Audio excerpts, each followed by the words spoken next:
E nós recebemos agora o governador do estado de São Paulo, Geraldo Alckmin. Ele veio para Campinas para fazer o lançamento de um programa que ele vai detalhar um pouquinho mais, mas é um programa que vem de encontro a um dos maiores problemas sociais hoje, não só, e é importante dizer isso, não só de São Paulo, mas do Brasil inteiro. Governador, obrigado pela presença mais uma vez. Muito obrigado, Jair. Uma alegria. Como é que é o nome do cartão? É Cartão Recomeço. Cartão Recomeço.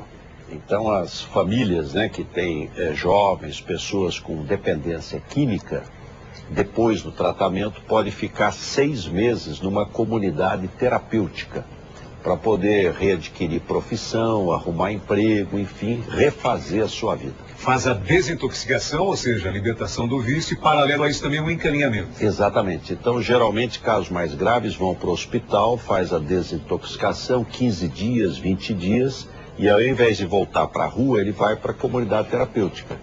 E fica até 6 meses. Pode não ficar todo o tempo, né? 2, 3 meses. Aí laborterapia, trabalho, vida espiritual, ecumênica, importante a espiritualidade, palestras, enfim, e capacitação profissional para arrumar bom trabalho. E a instituição convenada em Campinas é uma instituição que tem 5 décadas de experiência. Exatamente, que é a do Padre Haroldo.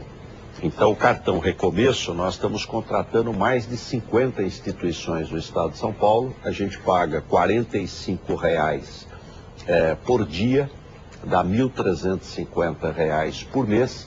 Tínhamos 11 vagas com o Padre Haroldo, agora passamos para 100 vagas. E com relação aos leitos, são pelo menos 140. Exatamente. Aí assinamos hoje também 140 leitos, mas não é de saúde mental, é clínica. Aí assinamos com a Casa de Saúde aqui de Campinas, Santa Casa aqui de Campinas, Beneficência Portuguesa e a Prefeitura, o Hospital Ouro Verde. Governador, voltando à questão do cartão Recomeço, ficou uma dúvida, porque de repente o que as pessoas pensaram, e é uma dúvida, é por isso importante falar com o senhor, é o seguinte: entrega R$ 1.000 e tantos na mão de alguém que está afundado psicologicamente, emocionalmente, está à margem da sociedade. Aí de repente, será que ele vai usar esse dinheiro? Quando na verdade não é isso, né? É entrega direto para quem vai tratar o drogadiço. Exatamente, Jair do Prá. É importante esclarecer esse aspecto. O cartão não é para o paciente, nem para a família, é para a instituição. Nem a família, nem o paciente põe a mão em dinheiro. O cartão magnético é para a instituição. Então, ela atendeu no estado inteiro. Nós vamos ter uma rede de comunidades terapêuticas. Atendeu, tem o pagamento para poder a instituição se manter, né? E até 6 meses cada tratamento. Tem casos que nem precisa de comunidade terapêutica. Agora, tem casos graves e é muito mais barato do que o hospital. Então, orientando as famílias, o telespectador, família que tem um jovem, uma pessoa com problema de álcool ou de droga, deve procurar as unidades básicas de saúde aqui da região ou o ambulatório chamado CAPS, o Centro de Atendimento Psicossocial, e eles encaminham. Se é o caso de hospital, encaminha para a rede hospitalar. Se é o caso de comunidade terapêutica, encaminha para a comunidade terapêutica. Muito bem, e ao vivo, o repórter do Povo, Luiz Crescenzo, também conversando neste momento com o nosso governador do estado de São Paulo, o Geraldo Alckmin. O Crescenzo já está comigo lá? O Crescenzo está vindo para o estúdio? Já na sequência, o Crescenzo junto com a gente. Governador, da última ocasião nós falamos de alguns pontos relacionados à segurança, e aí tinha um quesito que hoje, sem dúvida, até pelos muitos ataques ainda a caixas eletrônicos e outros ataques com explosivos, aí entra aquela história de uma base do GAT para a região de Campinas, para a região não só do município, região metropolitana, mas para o nosso interiorzão. Como é que está essa história da capacitação? Nós vamos ter ou não vamos ter? Porque recentemente nós tivemos agora uma ação ousada da bandidagem em Elias Fausto, fizeram um verdadeiro arrastão e aí atacaram várias agências. E aí o que acontece? Já tem o drama ali, o medo da população, e tem a história: aguardar pelo menos 2 horas e meia até a chegada do grupo especializado de São Paulo. Então, essa logística às vezes demanda esse tempo. O que é possível fazer? Nós estamos avançando já nesse sentido. O que mudou da última visita para hoje?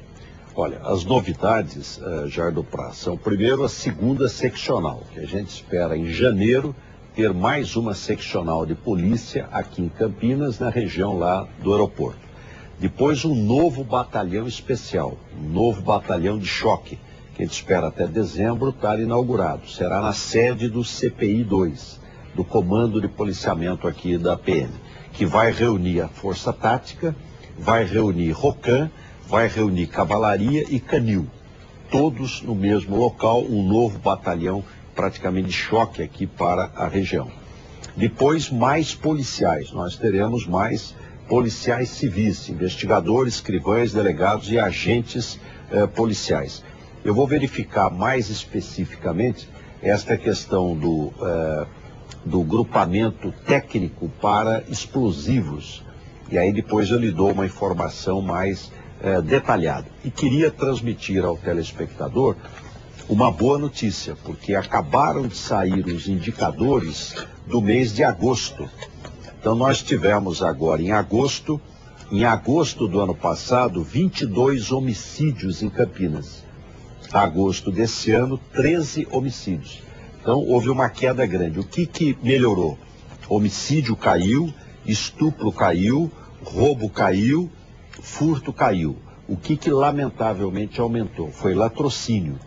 Então nós passamos os casos de latrocínio para o DEIC, porque latrocínio é ladrão.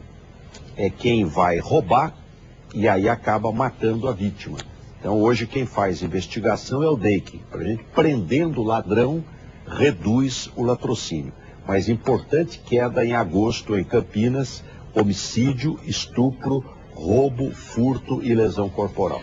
Balanço Geral ao vivo com você, muito obrigado pela audiência. Estamos entrevistando ao vivo o governador Geraldo Alckmin nessa sexta-feira. E junto com a gente o repórter do Povo. Boa tarde, Crescenzo. Boa tarde aí, boa tarde, governador. Boa tarde, Crescenzo. Tudo bem, senhor? O senhor falou agora há pouquinho, né, sobre a segunda seccional, que deve funcionar a partir aí já de janeiro. Isso. E a apreensão, as pessoas da cidade, elas estão de certa forma apreensivas, imaginando que o cobertor hoje pode ser curto em relação à cobertura policial, a quantidade de policiais para ir para essa segunda seccional. Como é que o governo do estado está equalizando essa situação?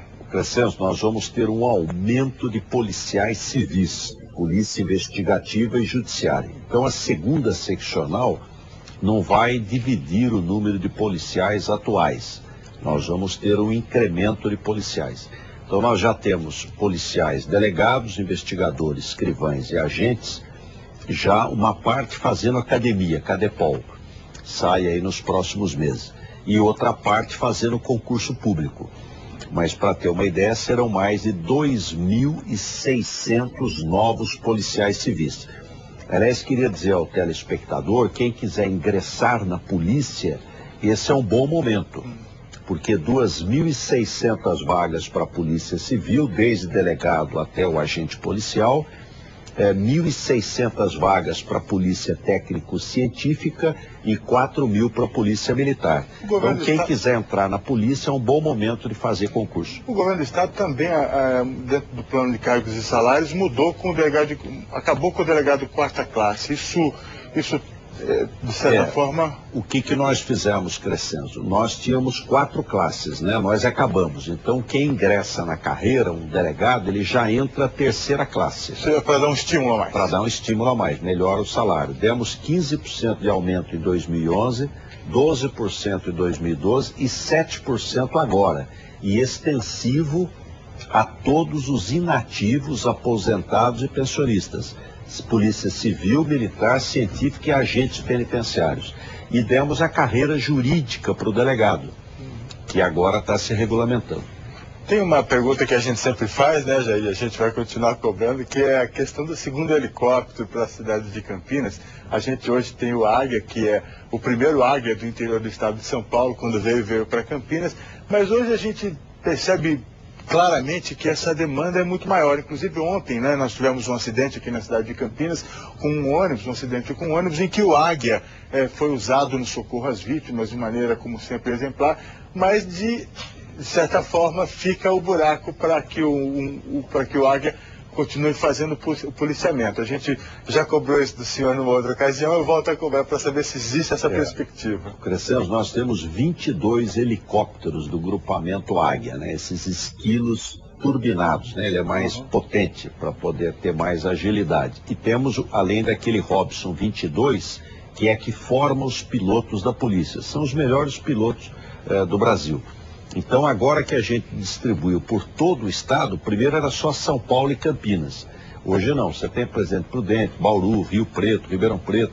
Então, já que o grupamento Águia está mais completo, a gente pode pensar, sim, havendo necessidade de ter um segundo helicóptero. A região aqui é a mais importante hoje do Brasil. Uhum. Agora, em relação ainda a essa questão do policiamento, né, o senhor falou da redução dos casos na cidade de Campinas, mas ela acaba migrando para a região metropolitana também. E o governo do estado tem atenção em relação a isso? Assim, em Indaiatuba, por exemplo, teve um arrefecimento de violência, as cidades que estão conurbadas com Campinas, porque o bandido ele acaba migrando, né? A queda de homicídios, ela foi mais acentuada na cidade de Campinas, mas ela também ocorreu no DINTER 2, ela também ocorreu. O nosso problema agora é reduzir latrocínio, que é pegar ladrão, né? Roubo e furto de carro, nós mandamos uma lei para a Assembleia Legislativa, espero que aprove rápido.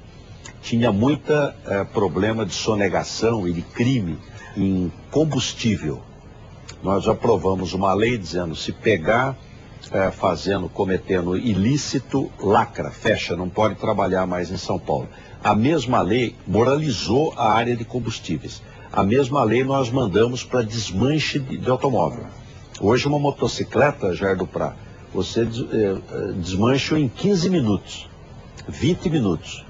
Então, com essa nova lei, eu tenho certeza que roubo e furto de carro e moto também vai cair. Vai funcionar como a questão do posto de gasolina. Nem pegou, fechou. Pegou, tem peça roubada, não tem documento, fecha. Governador, uma outra questão, o senhor falou agora há pouco da segunda seccional, não é?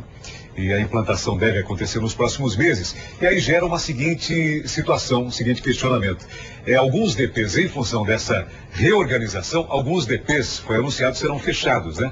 Eu tenho aqui o exemplo da Vila Padre Anchieta, que hoje tem um DP, e com a mudança para a segunda seccional, o que pode acontecer? Um deslocamento grande desse morador. Então, esse morador hoje, o que ele está perguntando é o seguinte, como é que vai ficar depois esse deslocamento? Então, o que eu estou imaginando é o seguinte, futuramente, quando da implantação e do fechamento, se essa reengenharia acabar gerando um descontentamento, é possível rever isso? Ou seja, dentro dessa logística, manter esses DPs nesses locais? Ainda o Padre Anchieta, Paulsurama e Aeroporto, são três regiões importantes. Que são os que ficarão mais distantes da segunda seccional. O objetivo da segunda seccional não é fechar nenhum DP, é ter mais polícia, ter mais investigação e na região, hoje que mais cresce na cidade, que é a região lá de Viracopos. Esse é o objetivo. Agora, em relação aos DPs, é melhor você ter equipes completas, você cobra resultado, cobra investigação, cobra apuração de crime, cobra prisão dos criminosos, do que ter tudo fragmentado sem gente. Então, às vezes, se criam muitos distritos, mas sem gente. Então, com baixa resolutividade. Então, a reengenharia, ela busca o quê? Eficiência. Você ter equipes completas, que você cobra, tem resultado, apura, prende criminoso. Como a Polícia Militar fez também. É isso que faz a iniciativa privada permanentemente. Você buscar eficiência e ter melhor resultado para a população. Então o recado para o morador dessas regiões que hoje está nessa expectativa, porque uma coisa é assim, o anúncio, não houve a implantação ainda, a expectativa é essa, do acompanhamento da Secretaria de Segurança, o acompanhamento que é aquela coisa ideal, o acompanhamento comunitário, sentindo a reação dessa população. E evidentemente a tendência é essa, né, de não deixar descoberto. Exatamente. A polícia que está presente em toda a cidade, ostensiva, preventiva, repressiva, é a Polícia Militar. A Polícia Civil é investigativa e judiciária. O que nós queremos? Queremos investigar. Não tem crime perfeito. Tem que ter investigação para valer. Tem crime difícil, mas não tem perfeito. Tem que descobrir. Então, ter resultado. Para isso você precisa ter equipes completas. Não pode pulverizar tanto a Polícia Civil. Então, essa reengenharia busca isso. Mas o que nós queremos é ter mais polícia em Campinas. E por isso a segunda seccional. Repórter do Povo, Luiz Crescenzo. Diga lá, governador, então, dentro dessa questão aí da segurança pública, o senhor falou sobre da Polícia Civil, é mais ou menos, eu até interrompi o senhor rapidamente, como funciona hoje a Polícia Militar. A Polícia Militar, ela tinha batalhões espalhados pela cidade e o tático, por exemplo, agora se fechou numa unidade só para poder ter mais oficiais, é mais ou menos isso que o telespectador pode entender da Polícia Civil. Por exemplo, hoje, isso é inevitável, se uma pessoa for a algum DP de periferia, dependendo do horário, não vai encontrar ninguém. A ideia é que isso não aconteça mais. Exatamente. A ideia é que a Polícia Civil tenha as equipes completas e a Polícia Militar que você tenha o melhor aproveitamento. Por exemplo, vamos dar uma explicação aqui sobre o Copom. Então, o Copom, nós temos no estado de São Paulo perto de 1.400 policiais. O que nós queremos? Polícia na rua, polícia ostensiva, preventiva, ela evita o crime, ela previne. Então, o primeiro atendimento do Copom, quando alguém ligar para o Copom, o primeiro atendimento será civil. Mas isso já ocorre em muitos estados e foi um sucesso. Coordenado pela Polícia Militar, supervisionado pela Polícia Militar e quem faz o despacho é a Polícia Militar. Agora, o primeiro atendimento não precisa ser um policial militar. Que é a ideia de terceirizar esse serviço. Exatamente. Então, a ideia é terceirizar, você ter pessoal civil supervisionado pela Polícia Militar, acompanhado, e quem faz o despacho para o carro ir lá atender é o policial militar. Como é que está essa questão dessa terceirização, governador? Está indo bem. Nós vamos abrir a concorrência pública, vamos abrir o edital. E nós vamos começar por capital, pela cidade de São Paulo, acho que 90 dias, 120 dias já começa a ser implantado. Qual o objetivo, de novo? Eficiência. Mais policial na rua, para poder atender melhor a população. E, por exemplo, no caso desses 1.300 policiais, ou no caso de Campinas, no caso de Piracicaba... Ficam todos na região. E vão para a rua, claro. Param de atender telefone. Exatamente. Por exemplo, nós tínhamos 4.000 policiais militares, Luiz Crescenzo, na guarda de muralha de penitenciária. É muita coisa. 4.000. Hoje não tem ninguém. Quando nós tiramos os 4.000 e pusemos o agente especial de vigilância, o agente de vigilância penitenciária disse: não, os presos vão fugir todos. Então, pelo contrário, caiu a fuga. Por quê? Porque tinha muito claro, no lugar de 8 policiais tinha 5, agora estão os 8 completos agentes penitenciários. 13 horas e 50. Oh, desculpe interromper. 13 horas e 50. Agora me acelerado. 13 horas e 51 minutos. Ao vivo com o governador, nesta edição do nosso Balanço Geral, e o investigador da notícia ao vivo. Pois não, Vargas. Governador, boa tarde ao senhor. Recentemente, por algumas vezes, policiais civis em Campinas e em algumas cidades do estado de São Paulo fizeram paralisações momentâneas no atendimento nas delegacias, reivindicando questões salariais, reivindicando também as questões de mais material humano, né, para as delegacias, para a Polícia Civil. Como o senhor avalia essas paralisações chamadas de Operação Blackout? Olha, eu vejo que não há nenhuma necessidade de paralisação, Vargas, e a paralisação, acho até que ela prejudica a população, e a população precisa ter um bom atendimento. E por que entendo que não há nenhuma necessidade de paralisação? Primeiro, nós acabamos de dar o aumento, já mandamos a lei para a Assembleia Legislativa em regime de urgência, dando 7% de aumento para todos os policiais da ativa, aposentados e pensionistas, contra uma inflação de menos de 6%. Então, repusemos a inflação, ainda demos um ganho real. E o secretário da Segurança Pública, Fernando Grella, que aliás é daqui da região de Campinas, ele está permanentemente em diálogo com as entidades, associações e sindicatos. Então não há necessidade de fazer nenhuma paralisação, só prejudica a população e o diálogo é permanente. Acho que as coisas vão caminhar bem. Governador, eu recebo uma informação, quero refazer até aquela pergunta que eu fiz sobre o GAT, por quê? Aliás, nós já noticiamos aqui no Balanço Geral que é o seguinte: efetivamente um destacamento do GAT nós ainda não temos na região, está sendo estudado. Agora, eu tenho uma informação lá que é a seguinte, né? Dos 4 homens da Polícia de Campinas que já foram capacitados para fazer esse trabalho, ou seja, o primeiro trabalho, esse trabalho ali de enfrentamento, ou seja, o trabalho de logística na contenção de uma situação de risco, quer seja de explosivo, quer seja de uma outra atividade pertinente ao GAT. O que a gente procura? Capacitar os policiais de Campinas, quer dizer, eles serem capacitados, treinados para fazer esse trabalho. Eu acho que tudo que São Paulo tem, Campinas também tem. A região aqui metropolitana é das mais importantes do país. E de outro lado, e vem ao encontro da nossa vinda hoje a Campinas, por trás de muito crime está o tráfico de droga. E aí é o combate duro ao traficante. Nós prendemos de janeiro até agora 15.800 traficantes de droga. E é preciso ter um combate nas fronteiras, porque São Paulo produz laranja, cana, café, não produz cocaína. Então é preciso ter um combate nas fronteiras. E de outro lado, tratar quem está doente, porque dependente química é doença. E ele sozinho não vai resolver. Hoje saiu uma pesquisa do Ministério da Justiça que tem 370 mil dependentes químicos só nas capitais do Brasil. Quem é esse dependente? É um jovem de menos estudo, mais pobre, 40% está no nordeste das capitais e 80% deles querem se tratar. E vulnerável ao crime, né? Vulnerável ao crime. Poderiam ser economicamente Os ativos. moços cometendo crime, muita menina grávida, tanto é que nós acabamos de criar mais 20 leitos só para gestantes.